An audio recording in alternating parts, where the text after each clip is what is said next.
Bonjour, je m'appelle Florence-Marie Gégou. Je suis une ancienne infirmière, j'ai été aussi contrôleur aérien et pilote privé. Je suis spécialiste facteurs organisationnels humains et analyste de sécurité. Je vais vous parler aujourd'hui du droit à l'erreur. En fait, quand j'étais contrôleur aérien, j'entendais souvent cette réflexion « Ah, c'est un métier où tu n'as pas le droit à l'erreur ». Malheureusement, je suis un être humain et des erreurs en tant qu'être humain, on en a fait, on en fera. Personne n'est immunisé. Par rapport au droit à l'erreur, on va d'abord voir qu'est-ce qui se passe quand on n'a pas le droit à l'erreur. Ensuite, on verra les sources de l'erreur, le fonctionnement de notre cerveau, et les ressources de l'erreur, c'est-à-dire qu'est-ce qu'on va faire avec tout ça. Quand on n'a pas le droit à l'erreur, on va pouvoir cacher ces erreurs pour éviter les punitions, pour éviter de se faire prendre. Et Christian Morel explique ça dans la vidéo sur la culture punitive. On aboutit à des choses qui sont problématiques vraiment pour la sécurité. Et donc il y a besoin de mettre en place une culture juste entre une culture qui soit punitive et une culture qui soit de laisser faire, et vraiment trouver le juste milieu entre ces différentes cultures. La source de l'erreur, ça va être dans de nombreux cas notre cerveau, le fonctionnement de notre cerveau. Alors un exemple d'erreurs que notre cerveau fait et que tout le monde connaît, ça va être en fait les illusions visuelles. Quand vous avez une illusion visuelle, vous vous rendez compte que votre cerveau ne voit pas très bien en fait ce qu'il est censé voir, qu'il y a une certaine déformation.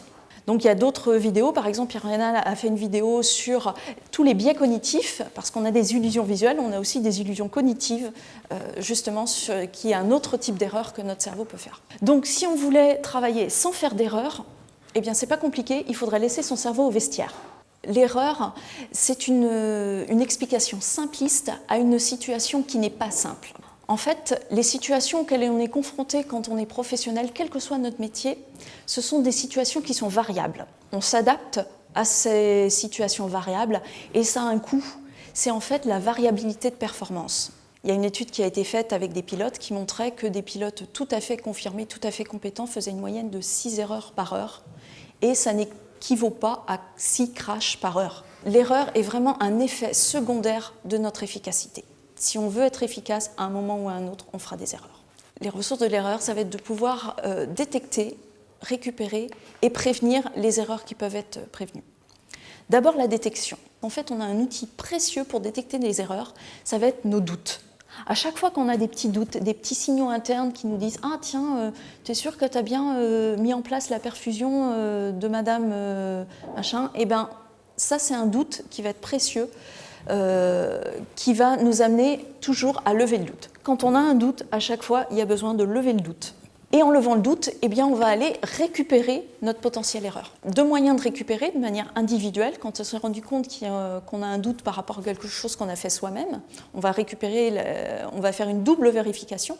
Et la deuxième méthode, c'est de faire une vérification croisée avec des collègues. Ça va être les collègues qui vont nous dire certains doutes qu'ils peuvent avoir. Et nous, on va pouvoir aussi leur dire les doutes qu'on peut avoir et puis leur poser la question, est-ce que tu as fait tel ou tel acte, est-ce que tu as pensé à ça? Et cette vérification croisée, c'est un élément extrêmement important pour la sécurité. Donc on a détecté, on a récupéré, et on va voir comment on peut prévenir maintenant. Il va y avoir plein de barrières qui peuvent être mises en place justement pour prévenir et récupérer les erreurs. Il y a des actions organisationnelles d'atténuation des risques, avec par exemple la formation, avec le retour d'expérience. Au final, que reste-t-il de nos erreurs? Alors, c'est le titre d'un film par l'association Sparadrap qui est extraordinaire. Et que reste-t-il de nos erreurs? Il reste en fait la possibilité d'apprendre de nos erreurs. Et la possibilité d'apprendre au niveau individuel, au niveau collectif dans les équipes de travail et puis au niveau organisationnel, que nos organisations puissent aussi apprendre des erreurs qui sont faites au niveau de l'organisation. Pour l'instant, la sécurité a avancé surtout de manière réactive avec les accidents. Reste à espérer qu'on puisse maintenant aussi améliorer la sécurité de manière plus proactive, de manière plus préventive, pour aller vers des organisations qui vont être plus apprenantes et plus humaines.